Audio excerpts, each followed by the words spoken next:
Why frame rates matter in video. The illusion of motion comes about when we try to view a series of still frames that change over time.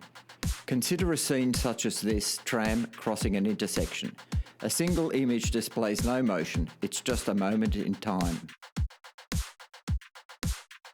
But if we display a sequence of images taken over time and advance each image sequentially, we will start to see the illusion of motion. When we get to about 12 frame image changes per second, our eyes start to perceive this as one of continuous motion.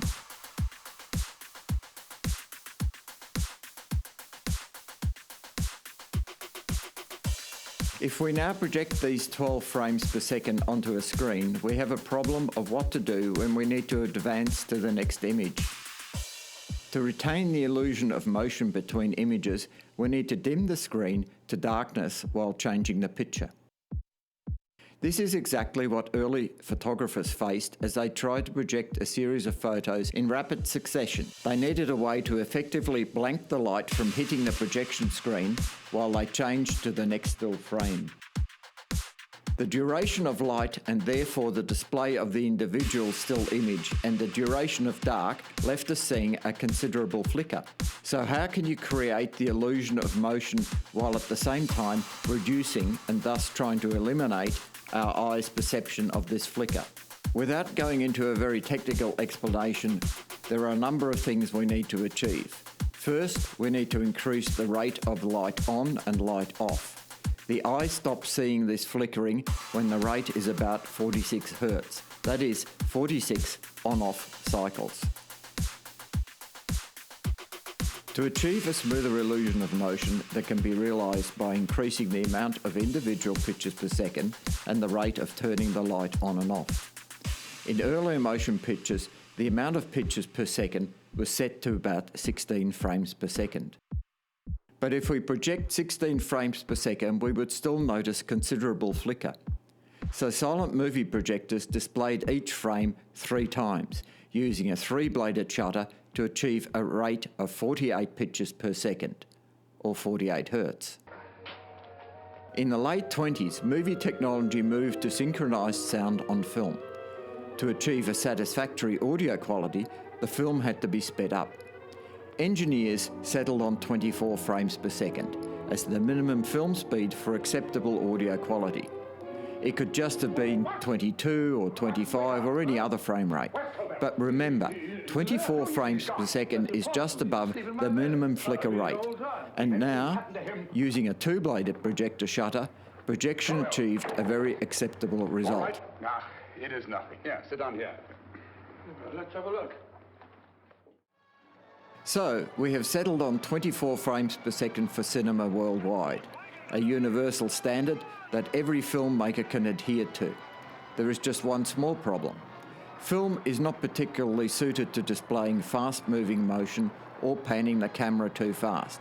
This is simply because there are not enough frames per second, and the illusion of smooth motion starts to break down. With careful attention to filming, most of this can be minimised. For example, keeping the panning to a minimum or decreasing the shutter speed to about a 48th of a second and thereby adding an amount of blur to fast-moving objects. So, if your masterpiece is destined for cinema release, film at 24 frames per second. But if you're creating content for digital media, things get much messier, i.e. they get a lot more complicated.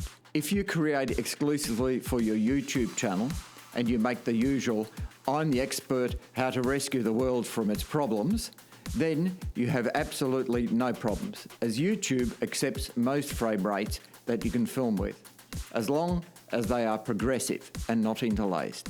More on that in a minute.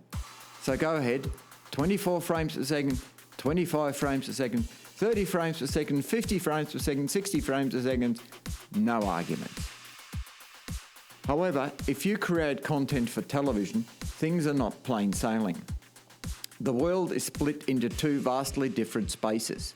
Historically, Europe and countries that have 50 Hz power systems use frame rates that are tied to the 50 Hz power system, whereas North America and countries that have 60 Hz power systems use frame rates that are tied to the 60 Hz power system. Therefore, 50 Hz power systems use 50 frames in TV systems, and 60 Hz countries use 60 frames per second in TV. It gets even more complicated because historically 50 frames per second or 60 frames per second could not be transmitted on terrestrial TV, as there was simply not enough bandwidth to accommodate these frame rates.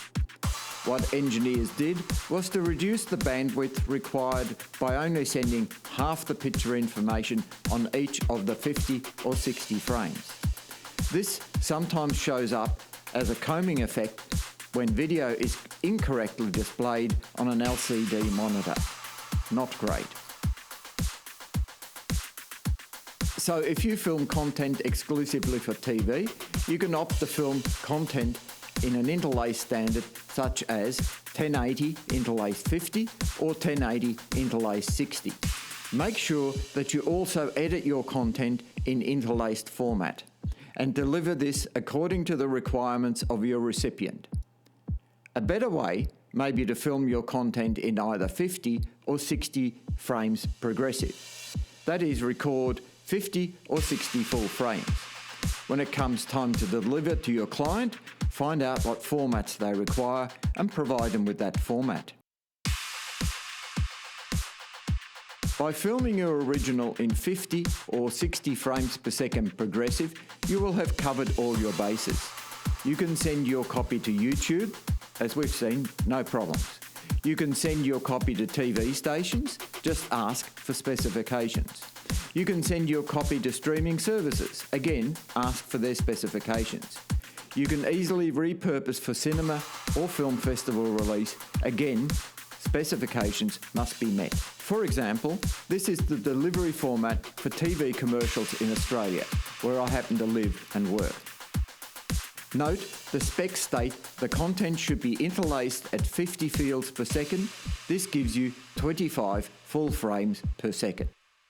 If you were to film your content at 50 frames progressive, you would need to transcode it with an encoder where you can specify the exact parameters. Many pro video applications should be able to support this. You cannot meet these specifications unless your original contains 50 frames or 60 frames, either interlaced or progressive. So, frame rates do matter. It's best to film at frame rates that the content will be shown at. If you don't know where your content will end up, shoot 50 frames or 60 frames progressive. Don't do 4K, unless you have a 4K budget. It's better to stick to HD. Your edit systems will love you. I have seen too many attempts at filming in 4K that end up in disaster in the edit suite. Just because 4K is the hype of the day, don't fall into it.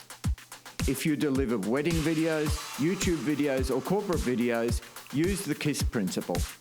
Keep it simple, stupid. And one last thing. Pay attention to audio levels and familiarise yourself with program audio standards, as they are vastly different for every platform.